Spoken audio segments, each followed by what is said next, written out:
今天这一款Proton Saga呢，它给你2款牙箱，apa you mau lagi？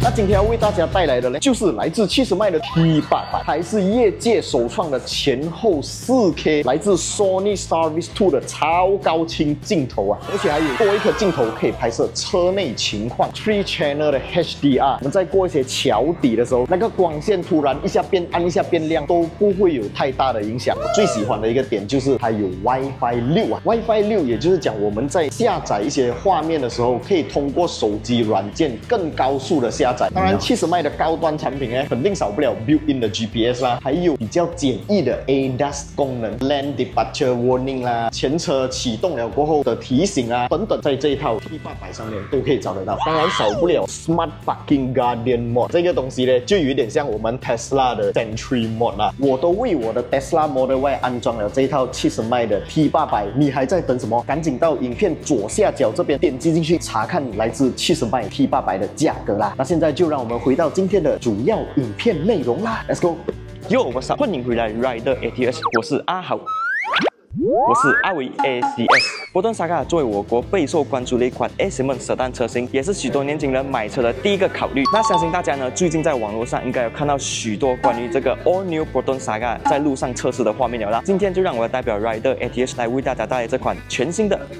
Proton Saga。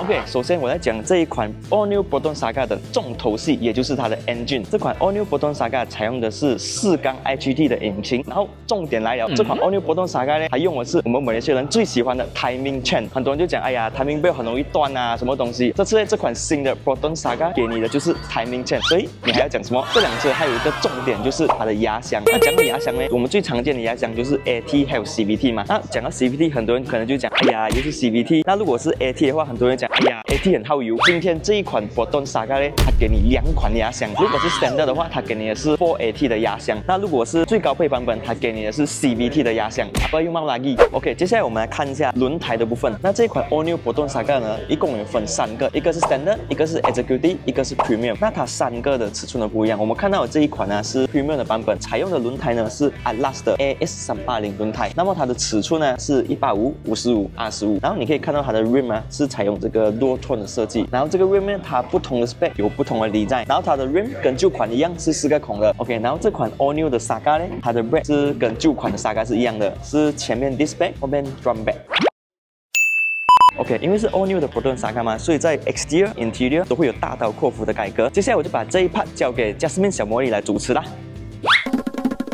现在带大家来看的就是全新 Proton Saga 的前脸。首先，我们看到这个前脸是采用了这个 LED 的头灯，还有配搭这个全黑色的中网。我觉得这个看起来更加的整齐，而且更加的 sporty。看车身侧面还是跟旧款的是差不多一样，没有太大的改变。全新 Proton Saga 最吸引人看的地方，我觉得是车尾部分，因为车尾部分它给的是这个 3D 立体式的尾灯，看这个一条一条，感觉整个看上去就很吸引你去看，而且它还配搭了 这个 LED 的贯穿式尾灯，如果你在晚上开这一台车，后面的视野会看到更加的清晰。打开车尾部分，看到里面的收纳空间还是一样的很大，而且前面的椅子一样也是可以打折，所以你可以放很长的东西。那当然，这一台车它一样是有配搭这一个 spare 打压给你，所以你就不用担心，如果你是开远路还是回赶风的时候，打压崩这的话怎样办？所以你可以临时换上这个 spare 打压。现在带大家去车内看一下，车内的话，我们是从后座开始讲。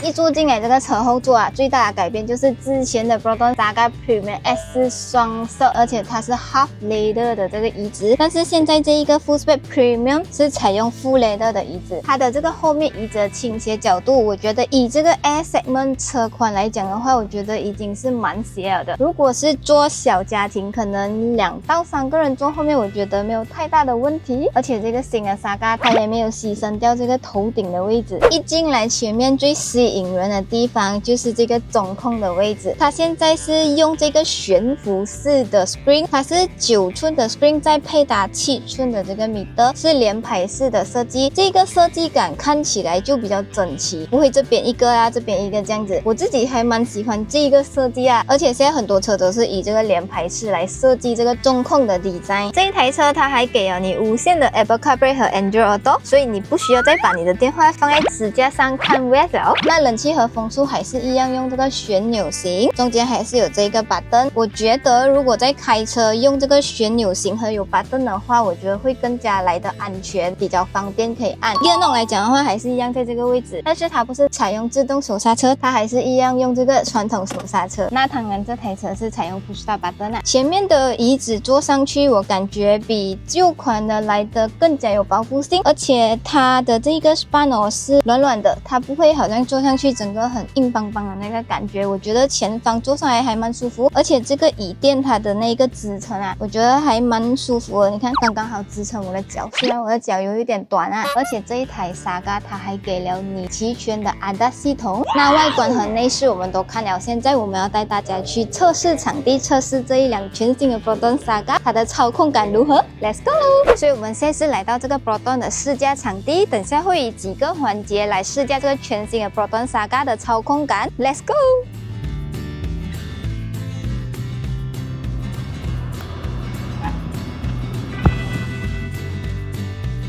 所以刚才我们有在这个测试场地测试这个全新的 Proton Saga， 我们测试了有3样东西，就是 S1 0到100，还有就是 Rear Collision Warning， 就是后方碰撞警示系统。一开始我们测试这个 S1 的时候，我们在大概一个速度是45左右，整个操控感和这一个当我们在走 S1 的时候，整个就是很平稳，而且它不会有要失控，很像要甩尾的那一个感觉，整个就是很平稳。然后就到我们试这一个0到100加速，0到100加速，一开始我们是使用这个 normal 的低档。这个 normal 的低档的话，整个感觉就是你根本就没有感觉你已经到100了，而且可以很平稳、很平顺，很短的时间到这一个100的速度。最后我们测试的是 Rear Collision Warning， 是后方碰撞警示系统。它的这个功能就是可以让你测试到车辆很靠近你，或者是它的速度太快，这个系统还会自动发出警告提示你，所以你可以提前反应，你可以加快速度避开，或者是踩油门换车道，保持这一个距离，减少就是被后面车撞的这个风险啊。还有就是这一辆车有搭载了这个 Blind Spot Monitor， 它是可以提示你后方有这一个加速的车辆已经靠近你，所以你就不要在这个时候换车道。那今天的视频就大概到这里，接下来我们会跟 Proton 借这一台车去测试更多的这个操控和介绍更多这一台车的性能给大家。如果喜欢我们的影片，不要忘记按赞和分享，还有点击小铃铛。我们下一集再见啦 ，Goodbye。Real stats, real speed, real grip on the line.